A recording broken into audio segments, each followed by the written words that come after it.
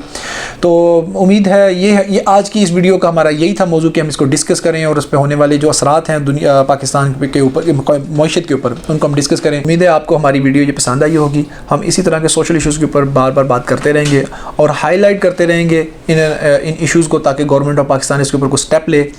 आप अगर किसी किस्म का कमेंट करना चाहते हैं तो प्लीज़ आप हमारे कमेंट बॉक्स में अपनी राय का इजहार करें। हमारी ईमेल हमने डिस्क्रिप्शन में दी हुई है। अगर आप किसी किस्म का क्वेश्चन करना चाहते हैं, किसी की कोई लीगल कोई मसले के ऊपर भी पूछना चाहते हैं, तो आप उसमें ईमेल करें। इसके साथ साथ हमारा यूट्यूब, फेसबुक, इंस्टाग्राम और ट्विटर पेजेस बने हुए, आप हमें उनकी जाकर लाइक करें, जिनके लिंक्स हमने डिस्क्रिप्शन में दिए हुए हैं। इंशाल्लाह ताला हम हाज़िर होते हैं अपनी एक नई और एक इन्फॉर्मेटिव वीडियो के साथ। तब तक के लिए अल्लाह हाफ़िज़।